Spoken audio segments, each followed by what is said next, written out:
Hey everybody, it's Romania Black, and we're on episodes 40, 41, and 42 of Ace of the Diamond. I'm recording ahead because I've been snowed in all weekend, and I was like, you know what, while I have the time and I have nowhere else to go, I'm just going to watch ahead on Ace of the Diamond. Can you blame me? Because we're about to be at the finals. We're about to be at the finals of Yakushi versus Seido. Oh my god. So I'm really hyped, and I'm just now getting to where the Seiko game is on YouTube, and everybody's commenting about they were waiting for me to see that game. And that game was amazing, but I'll be honest, I really like Seiko versus Seido, but Yakushi is my jam, and them versus Seido, it's gonna be interesting. And we're at the point where there's only, 11 or 12 episodes left of the season, so I'm pretty sure that most of the rest of the season is gonna be this game. The rest of the season is going to be this game, the finals. Of course it is. Usually these games are like, there's been a couple games that have been 3 to 6 episodes, but when you get to like a big game, like Inashiro was 12 or 13 episodes, and it was the final, so... Now, whether or not our Seido boys are going to win said final, like with Inashiro, I'm like 60-40 again, because on the one hand, I'm like, I want them to win, and I want them to go to nationals, but then on the other hand, I'm like, it's setting up Miyuki with this injury, it's setting up Furuya with the ankle, it's setting up Yakushi. This series does an amazing job. You would think over 100 episodes in it would get predictable. No, it doesn't. And so I'm still questioning. I'm like, I don't know. I don't know if they're going to win or not. So I give the show props. A lot of people have commented that it's really hard for people to watch because it's so long. Yeah, it's long. It is a slow burn. This is the definition of a slow burn series, but it's so I just, So yeah, we got 3 episodes we're going to watch. We finished the Seigo game, then we had a little bit of like downtime. I love the downtime episodes. I really do, because they let us connect with the characters more and get more on board with them and see where their headspaces are. And so I really like that. And so I'm curious if we're going to have another episode or 2 of that and then go into the game, or if we're just going to cut right into the game this episode. I don't know. But we'll find out, right? So... let's do this. We're not going to waste any more time. I'm pretty excited. I've been waiting all weekend. I've been debating. I was like, do I watch ahead? And I was like, yeah, I'm going to watch ahead today. So we're going to start episode 40 of season 2 Ace of the Diamond here in 3, 2, 1. Let's go.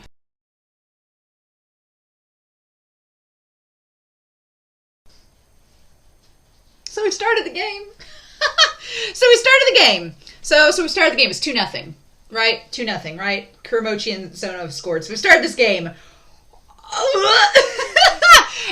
Seido's doing really good, but you know what stops momentum? Raichi, apparently. My love of Raichi may be one of my favorite characters in this whole series. I don't know. There's something so pure and wholesome about him and his whole backstory and his whole personality. There's just something I love about a character like Raichi, and we'll talk about it in this. But these 3 episodes were really, really good. Again, as if you should be surprised at this point. I don't think there's been a bad episode of this series, but these 3 episodes go together really good. Starting to get the whole setup before the game starts, getting the momentum built up with Seido, and then Raichi comes in to just throw a grenade at it. Just, oh my god. So yeah, let's talk about this. SHIRASU! These episodes were SHIRASU's episodes, by far. SHIRASU, was the MVP of this set of episodes. I didn't expect to get SHIRASU fan service, but here we are. SHIRASU is I like that Tojo aspires to be like him. Because SHIRASU is really underrated in this series, I think, because he's not flashy, he's not talkative, he doesn't, jump out in your face like Sawamura, or have a cold fire like Furuya, or be really super chatty like Miyuki or Kuramochi or whatever. But SHIRASU's very dependable. And he's one of the key pillar characters that you need in the background to help hold everything up. But he's very humble about it. And I like SHIRASU's character a lot. I've really come to like him in this series. But yeah, Miyuki's gotten I think Miyuki knows going into this that at some point he's probably going to have to sit out. I think Miyuki knows he's going to hit his limit. And with episode 42, I think he reaches it. Because at the very beginning of episode 40, he's getting Ono, the one catcher, in on this. And he's like, Ono, be prepared to work with Nori, be prepared to work with Sawamura. I want you to catch for them before the game tomorrow. He's doing everything but saying, I'm probably going to get taken out at some point. And he's like, don't rely on me. And that's really, I mean, that's good advice that even though because Shirasu makes the comment, he's like, Miyuki's irreplaceable to the team. All the key players are irreplaceable, but you have to play despite that. And so Miyuki's like, don't rely on me. Be strong yourself. And I like that Sawamura's like, but I like relying on you. Like, you're the catcher and the captain. And it's like, And I think even Sawamura starts to see the writing on the wall.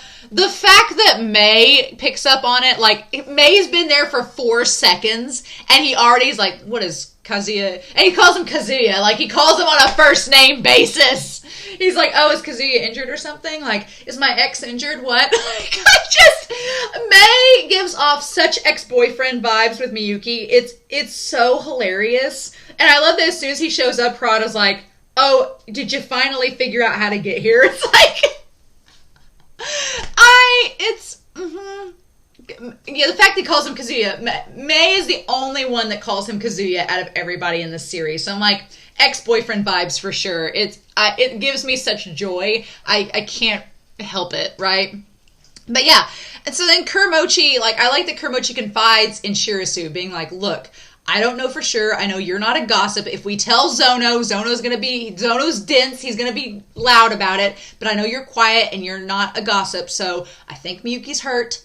We need to watch him. If we notice something's up, we need to say something. He doesn't want a repeat of Rio from the qualifiers in the summer. He doesn't want a repeat of that. And I think that he is going to speak up next couple episodes. I think he's going to be like, you need to sit out and get yourself healed up. Because we may need you like Furuya later on. We'll talk about that too. But then, I love the third year's involvement in this first couple of episodes. Like, the third year's all showing up to see Sawamura, and June helping Zono. Like, it's so nostalgic, and I love that it's like a passing of the torch moment. Like, this is probably the last time these third years will be involved with the other players. So it's like they're kind of like final farewell, right? And I commented on this in the reaction, but Yuki gives me a lot of Furuya vibes. Like, the way Yuki has that cold fire around him, it's very much like Furuya. And they both have, like, a calm presence to them, which is kind of funny.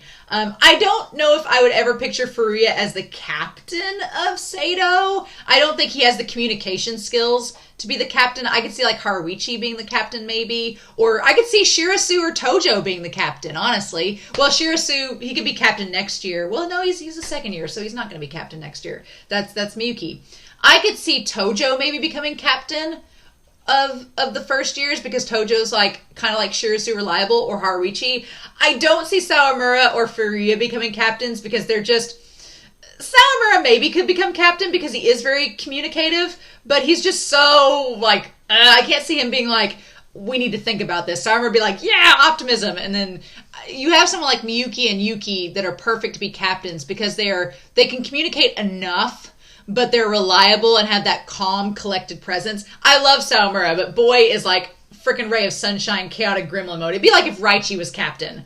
No. They're just trying to keep Raichi eating bananas and keep his hat on and remember his glove. Like, it just would not work. But yeah, I like that the third years come in and help them. And Rio, we'll talk about Rio with Hariichi. Rio is such a tough love brother. And I love that this series for sports anime, I've said it before, you usually have siblings in a sports anime, and the siblings either, like you have with Yuki and Murashi, I'm trying to think, Musashi. You have Musashi and Yuki, and you have the brothers that have the sibling rivalry. It's kind of like that with Rio, but it's a weird sibling rivalry. Like, it's mainly just Hariichi getting out of Rio's shadow and becoming his own player, right? And Rio is tough love. Rio's like, no, I'm not. Rio's character, he's such like he's not arrogant, he's not cocky, he's just kind of like, not mean, but he's blunt. Like, Rio's like, no. Like, I'm not giving you my glove. I'll give you these new ones because I barely broke them in, but you need to be your own person. Like, I like that Rio is like that, though, because it counters Hariichi's, like, kind of timidness sometimes. And Rio's like, you need to be on your own person. Quit being timid. Do this. And it's like, it's very older brother-sibling vibes. Very older brother vibes. But their dad giving him the new wooden bats. I like that Rio's like, our father's spending a fortune in wooden bats. Don't break every single one of them. I like it. So yeah, June comments that this feels like a different team, which I think is a good thing. And I think June feels like it's a good thing. Like, Ochi is helping out with them. It's made a different team. And I think that that's a good thing, because they need to grow and evolve and change for the better. And if things are stagnant, they won't change. And so, I still think a lot of Ochiai's earlier episodes really frustrated me, and they still do, because I think Ochiai hadn't realized. I think Ochiai has grown as a character through the course of this season. Because Ochiai, coming into this series, I did not like him at all. I think he was just viewing the players as chess pieces. And he could just say whatever he wanted to get them to do what he wanted, and he thought he'd just force them around like he has his other teams. But what he didn't realize at the time was just the influence Kataoka had on them, and how Kataoka has built this team up to be one that really is synergetic, and they're all in tune with each other. And Ochiai, over the course of this season, has realized that, like, Kataoka's done a lot with this team, and I think it's starting to catch up with him just what taking on this team would entail. And he's like, am I really up to it? And so, we'll talk about that. But, so Jun feels like it's a different team, but in a good way. And I like that he says that. So I'm on board with them saying, let's not use Furuya. 1 inning maximum. And as soon as they said 1 inning at the most, I'm like, that's going to be the most important inning we bring him in on. It's going to be at the end of the game, I'm sure. It's either going to be at the end of the game or the middle of the game to turn it around. One of those two things. The moment they said they could use him for 1 inning, I'm like, they're going to. And it's going to be like a clutch moment. And Furuya's the ace. So if he's going to be the ace, he's got to come in and prove it. And I'm sure that's what's going to happen. Now, whether or not it's enough, that's the question. Because right now they have the lead, but it's only by 2 runs. And we've seen in this series, 2 runs is good, but it's nothing to be comfortable about, right? It's nothing to get comfortable about. So I'm sure that they're going to bring Furuya in at some point. Maybe when Miyuki gets taken out. Well, but Miyuki's really... Can Ono and them catch Furuya's balls? I don't know. His pitches. I'm sure that they're going to bring Furuya in. The question is, will it be enough? Or will it be at the right time? That's going to be the interesting thing. Like, will it be enough to save the game? I don't know. But Sawamura make it. And I like that Ochiai agrees with Kataoka. He's like, okay, he's a big Furuya fanboy, but he's like, we need to use him at the right moment. So he's like, I like that Ochiai says, okay, as long as we have a game plan, we can work with this. We can, as long as there's no surprises, we can work with this. So if we know going in that we're going to use Sawamura and we're going to use Nori and we have Furuya in the wings in case if we need him for an inning, then Ochi's like, we can work with that. We can make that work. It's totally fine. And he's not there with Kataoka or any of them. He's out at the sidelines watching. So interesting, right? But the nostalgia, oh my gosh, well, I'm getting ahead of myself. But and then I like that Ochiai of all people calls out the manager on his favoritism. I'm like, dude, you've been a Furuya fanboy since the start of this season, and you're calling our manager out on his Nori fanboyism? Okay. His favoritism there? Sure. But Miyuki, the writing's on the wall when he had Ono do the catches and Chris watching. The nostalgia with Sawamura and the third years watching. I'm glad that Sawamura has Chris Senpai there. Ochiai expressing his plans to Rei and asking, how can Kataoka leave this team? I'm like, you're saying that now? Because I think Ochiai realizes, he's like, if they win, he's like, how can I take over? If they win this game, it's all because of Kataoka. Like, he's gone from being somebody that wants praise. I feel like Ochiai has a lot of insecurities about himself. Like, he's smart. He comes up with great ideas. And like June says, he's good at teaching nuances, but he doesn't know how to take credit. And then he's like, he doubts himself, which I'm like, now's the time you express all this insecurity? Really? Okay. But him telling Rei, he's like, how can I take over when he's influenced the team so much? And I'm like, that's what we've been saying all season, but Kataoka thinks he's leaving, so somebody's got to stay. Somebody's going to have to stay. It's either Kataoka or Ochiai or both of them, but somebody's got to stay for this team. Who's it going to be? And then Miyuki catching the fastballs. And I like that we call back that Sawamura's always struggled with what Furuya's really good at. Furuya's good at a straight fastball. Sawamura struggles with being straight. Right? He struggles with it. But he manages to do it well enough that he can be used against Yakushi. That's going to be the test because Nori proved himself well against Raichi. Is Sawamura going to be able to do it? That's going to be the question, because Raichi's been his Achilles heel this entire series so far. But and then Miyuki, Sawamura telling Miyuki, he's like, hey, communicate with your words. Be communicating. You're our captain and our catcher. Use that. You're in that position. Use it. Communicate. And I'm like, Sawamura is a communicative character, so of course he tells Miyuki that's what he needs to be doing. I love that, and I love that Kuramochi and them are like, And Sawamura's little "shut up now" is like with the little heart. I'm like, Yep. I've noticed that Miyuki gets a little bit more and more like teasing and open with Sawamura as the series goes on. He like opens himself up to Sawamura a little more, and I'm like, Like, you just see that bonding slowly happening. But Kuramochi and Shirasu watching him closely. And even the next morning, when they're practicing pitches before they leave, Kuramochi's watching Miyuki, like, making sure that he's up to snuff, right? And so then, Wakana shows up with Sawamura's family. She's mad that Sawamura's not answering her text messages. I'm like, girl, I bet Kuramochi would answer your text messages. And then Inashiro shows up, Carlos, and I always get, is it Sawakara? Is it Sawakara? I always forget the redhead's name because I always want to say Sakurazawa, but it's not. That's the team with Akira. But they show up. May not come, but of course he does. He's not going to miss this game. Of course he does. We'll get to him. But yeah, so they established early on that Kawakami is good against Yakushi's batters. Like, he's a good pitching option. And I'm like, great. Glad that they come in here. And that we've narrowed down from 254 teams to 2. Wild, right? Wild. And Miyuki, the breakdown, when he's in the locker room, Miyuki's like, you can tell he's like hesitating, like, am I going to be able to do this? And I love that Kuramochi confronts him. He's like, You've not said a word about this. And I love that he says, I don't know if it's your pride as a player or if it's because you're captain, but he's like, don't you break down yet. You break down after we've won. Then you break down.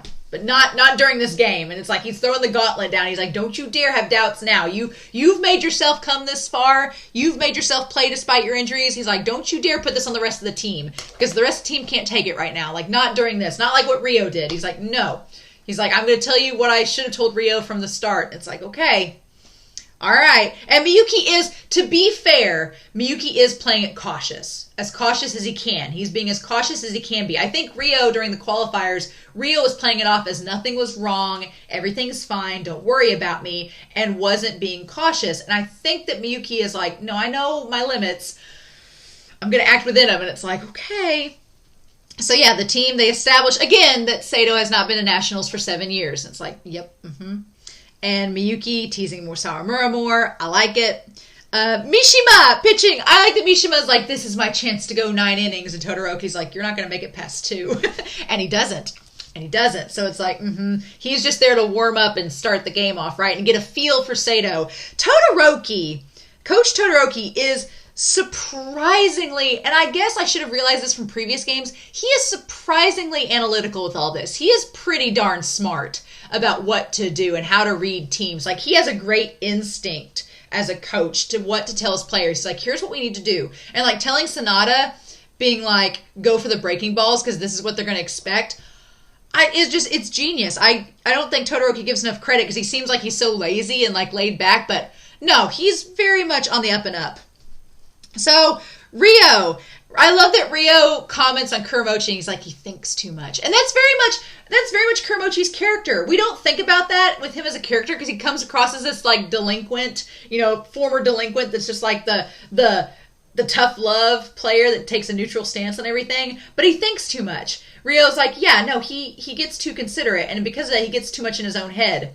And that relates to his batting. It relates to how he felt about Rio and how he feels about Miyuki and the injury and all this. And yeah, it's very true. Kuramochi thinks a lot about things. And he comes across as a character you wouldn't think that about, but I really like it. So Sanada is first baseman. I didn't realize that. That's a good play area for Sanada. Interesting that he's first baseman. It's curious to see how these players from other teams all stack up. That you have Raichi as third baseman, you have Sanada as first baseman, and the way that the players move around the field, it's interesting to see where they end up at. The thing about Yakushi that's so crazy is that they're very versatile. They can, like, Raichi pitching, Raichi being the cleanup batter, Sanada pitching and being cleanup batter. Like, the fact that they can move around and do so many different roles is what makes them, I think, the scariest because they're unpredictable. Like in episode 42, like, you don't see it coming and then you're like, okay, what do we do with this?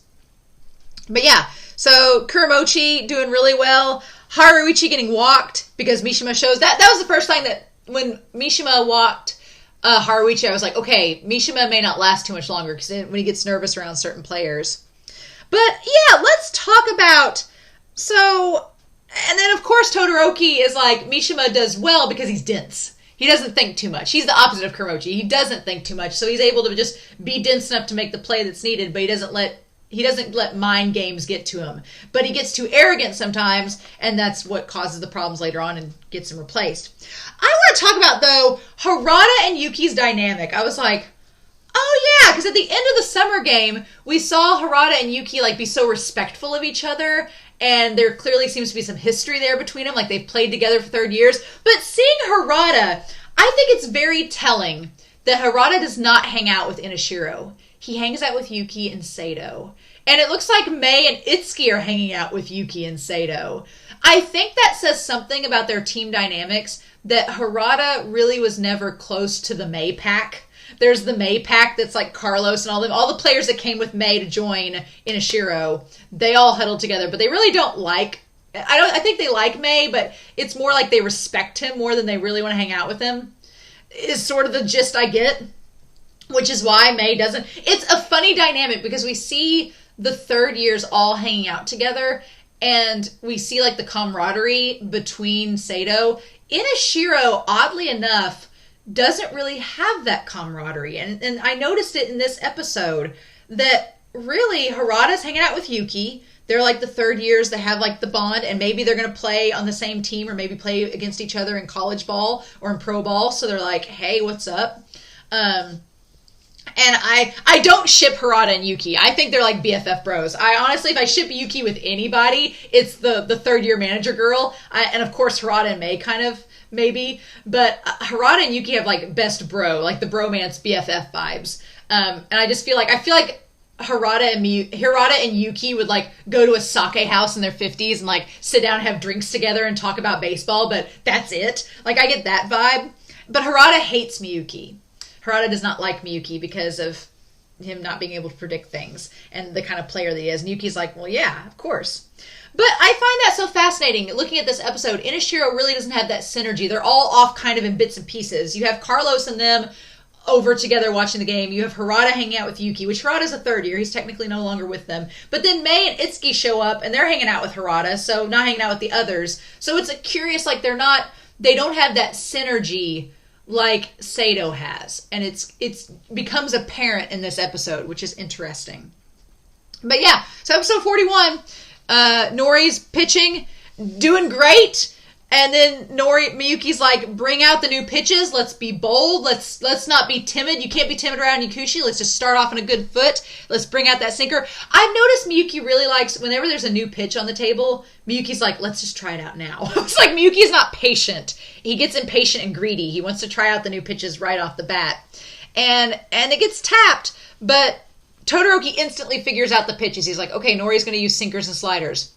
Figured that out. Great. And I love that Samura and then figure out Nori's a squirrel. He does have the chubby cheeks. So it's like, okay, cool. And then so the players from the high school kids from Yakushi show up to watch the game. And I like that they walk in. And at first I didn't know Yakushi's school uniforms very well. I was like, are they're from Seido? What's the deal? Because they have the blue cardigans. And we never really see Yakushi outside of their baseball uniforms yet in this series. So seeing them, these kids show up in the high school uniforms, I'm like, what school are they here for? They're here for Yakushi. And it's just like, oh, we're bored. Let's go watch the finals. And right as they show up, and they're first years, and the only first year that they really know that plays baseball is Raichi. But Raichi, that little shot of him in class, like with his manga, like looking really like nervous and like timid, just that type of character like sings to me. Like the character that he's so humble and quiet in class and timid, and then when he gets to his comfort zone, he's able to express himself and be himself, and that's on the baseball field. And I'm like my heart. And Raichi is such a pure character. He's very much like Samura. There's no malevolence. There's no bullying. Raichi's just like this pure, wholesome little banana-eating child that just wants to play baseball and get against any pitcher he can. And it's like, It's so damn cute. And they see Raichi like in the zone and they're like, that's the kid from class? I love it because it's kind of, a lot of people compare Raichi and Sawamura, but I would argue Sawamura is genuine. Sawamura is like himself all the time. In the classroom, he's talkative and friendly. On the field, he's talkative and friendly. Like, Sawamura is just always this big ray of sunshine. But the fact that Raichi is so timid outside of the baseball field and he like doesn't know how to speak and he's like, I'm really, shy in public and I don't like public speaking and stuff. It's like, my heart. But yeah, Raichi, the quiet boy in class. And I like that Todoroki's already thinking about when Raichi goes after... as soon as the kids from the high school showed up, I'm like, well, Raichi's not going to get struck out because this moment is to build a good impression on the rest of the high school kids that, oh, Raichi's really good, and we didn't even realize we had a player in our school like that everybody's cheering on, like, holy cow. So at that point, I knew he wasn't going to get struck out or get out. He'd probably get to base. I was just wondering if he'd be able to like knock it out of the park with Nori's pitch, but he doesn't. And Todoroki makes the note, he's like, don't go after difficult pitches. So his father is thinking, you're still thinking of the last game. Don't let it get in your head. Don't go after difficult pitches. Be smart. Use your gut instinct. He's like, you're not a smart kid, so use your gut instinct with pitching. You know how this works. It's like, And then they announced that Sanada is the more dangerous player. And I might agree with that. Raichi is a force to be reckoned with. And you can't underestimate Raichi at all. The moment you think you've got Raichi, it's not good. But Sanada's dangerous because he's even more unpredictable. Like, you don't know what he's going to do. And Raichi can be controlled. So that's the scary thing. And he's bold and hits the breaking ball. And Ochiai's face when he hit the breaking ball, Ochiai's like, he hit that? It's like, Like, he's scary. Very scary. And that goes back to a couple episodes ago when Ochiai was like, oh, well, Raichi's the only one on Yakushi's team we should worry about. No, not at all. And so then, but yeah, Shirasu's the one that gets it. Shirasu catches that big hit.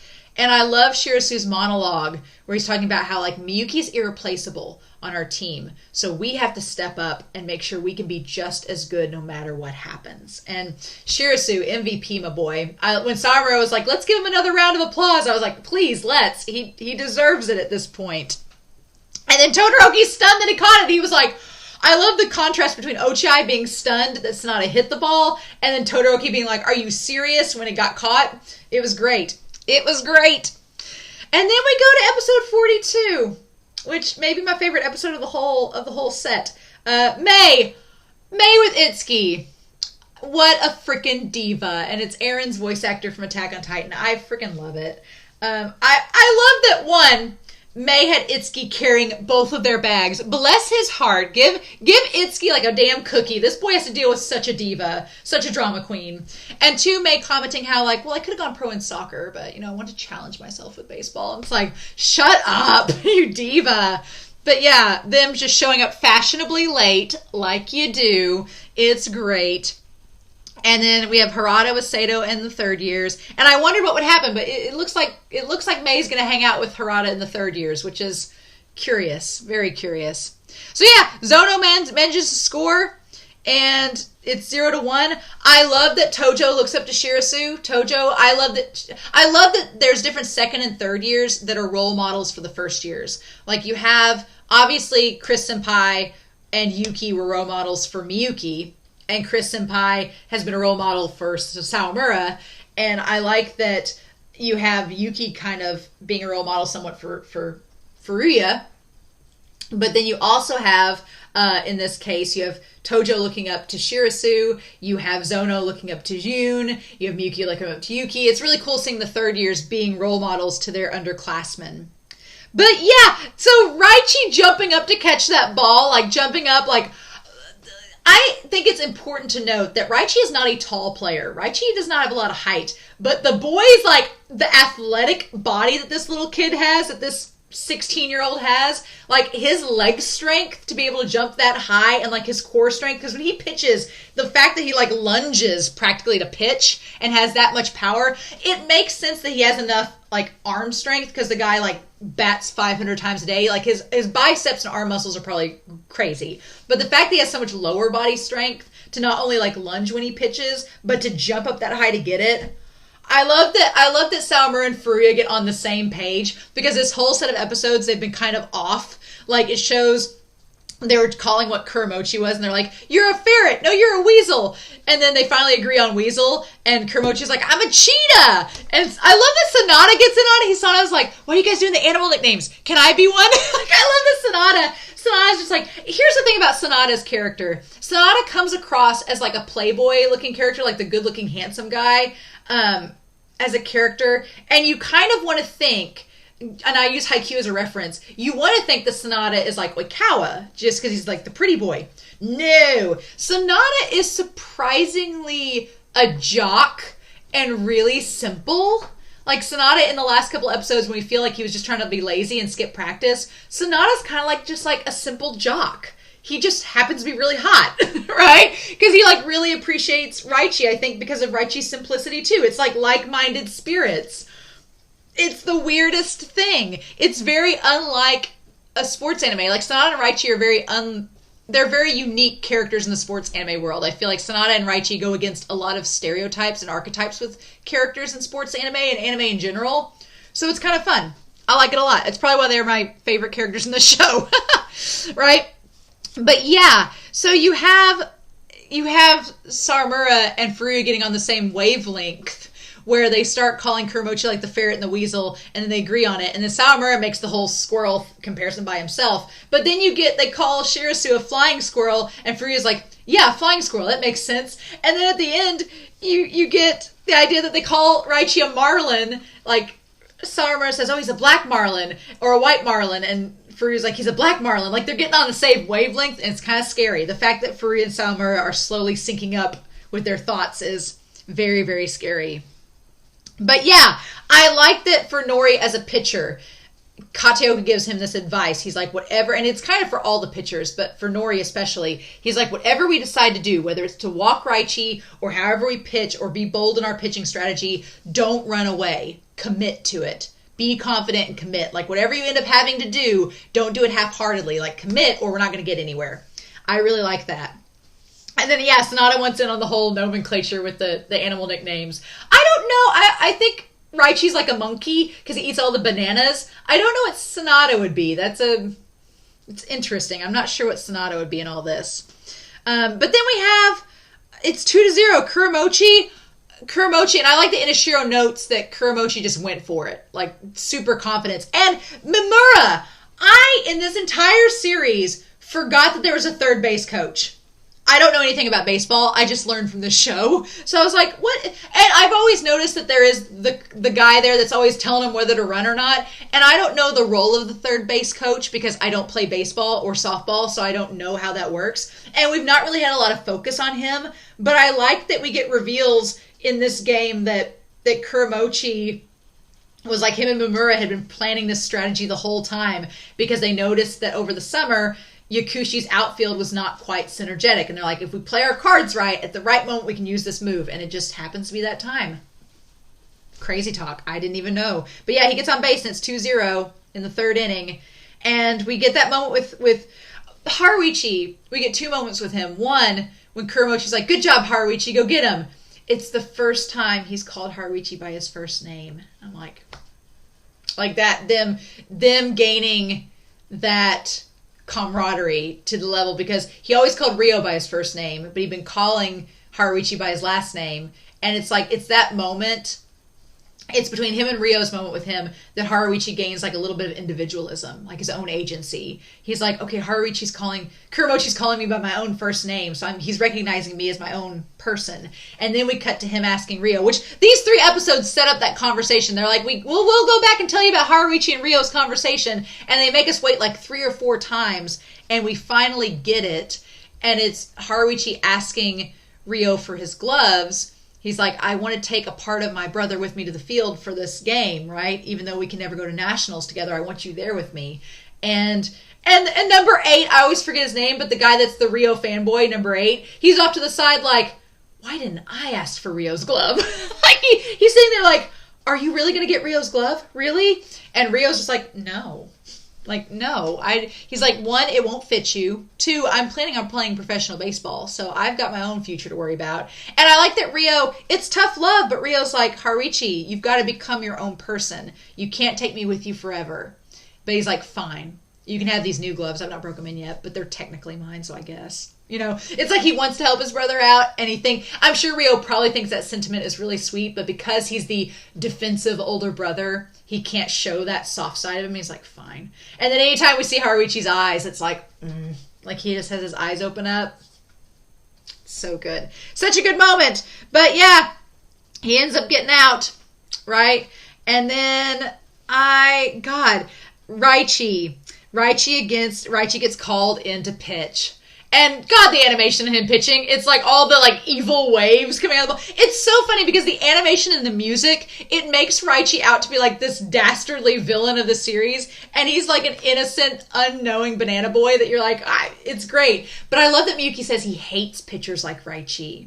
He hates pitchers like him because he can't read them. Because Raichi's such a wild card that Miyuki's like, I don't know what he's going to do. And he nearly pitched to it. He nearly smacked him in the face with that first pitch. Like, Miyuki jumped out of the way on defense. Because, again, Miyuki knows he's injured. And he's like, oh, shit. And he jumped out of the way.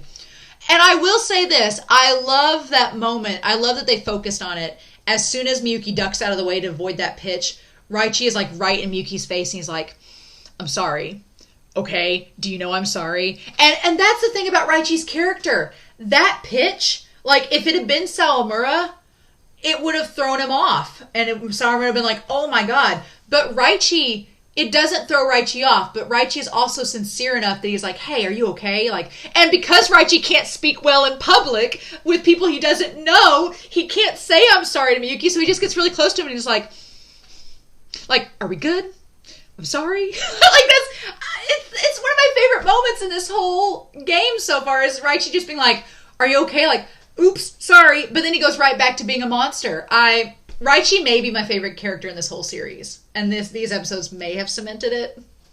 It's crazy because Raichi is not the main character, but he so could have been. If this series had been from Yakushi's perspective, Raichi would have so been the main character. And what a series that would have been, like following Raichi as he opens up to his classmates and gets less shy and has this relationship with Sonata. Like, where's that spinoff? Okay.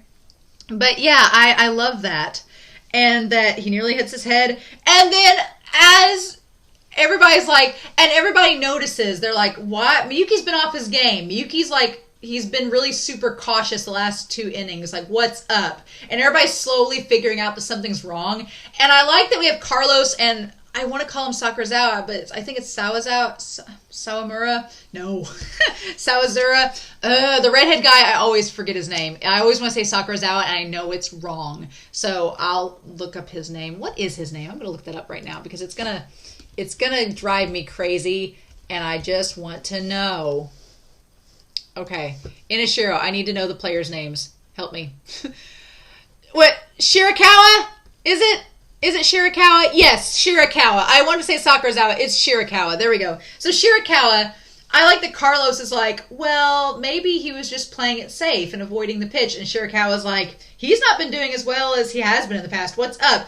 And then Mei shows up around Harada and is like, oh, is Kazuya hurt? And he's like drenched in sweat being like, and I love that Harada's like, you're late. And May's like, oh, it's because we had to take a detour because Itsuki suggested it. And Itsuki's like, no. It's the best. It's the dynamic between Harada, Mei, and Itsuki is so damn good. But yeah, but May's like, you know, I've been dating Miyuki long enough to know when my ex-boyfriend's hurt. And it's like, yeah. And then I was really curious at the end of this. We just see Mei glance at Raichi, and Mei just looks disgusted. He's like, ugh. Like, he looks disgusted at... I want to know Mei's thoughts about Raichi as a pitcher, and I wonder if we're going to get that next episode. If Mei's just going to go off on this giant monologue about how he hates pitchers like Raichi, because that's the thing. Raichi doesn't seem like he's intimidated by anything as a pitcher, because for Raichi, here's the thing. For Raichi, being a pitcher is not his main game, right? For players like Mei and Sawamura and Furuya, pitching is their forte. It is their position. They are strongest there, and it's their pride. I don't think Raichi has pride as a pitcher as much as he does a batter. Raichi's pride is as a batter and being able to hit the pitch from his opponent. But as a pitcher, Raichi's just having fun. He's like, I'm just pitching because I'm good at it. Okay. And that's it. And that's what makes him scary, is that there's no pressure. Raichi's just like, I'm just going to pitch a couple innings and then go back to doing what I do best. Like, that's the scary thing, is when someone's good at something and there's no pressure. And that's Raichi, and I wonder if Mei's going to comment on that in the next set of episodes, because I can see that a pitcher like Raichi, where he's in that scenario, is what Mei would despise the most, because Mei's like, I have so much pride as a pitcher and as the captain of my team, and you're just some guy that comes in here and can pitch good. Ugh. Like, that's how I picture it. But God, I'm so excited. These episodes were so good.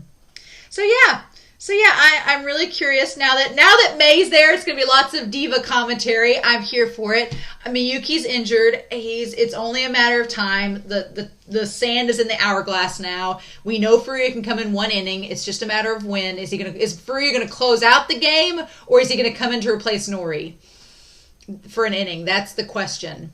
To turn the game. Either Furuya is going to come in after Nori to turn the game around. Like, Nori's going to get tired or exhausted, or Yakushi's going to get on a roll, and Nori's going to need to be replaced so they can change the momentum. So they're either going to do that with Furuya to change the momentum up, or Furuya's going to close out the game. They're going to bring Sawamura in and use Furuya as the closer. That's going to be the question.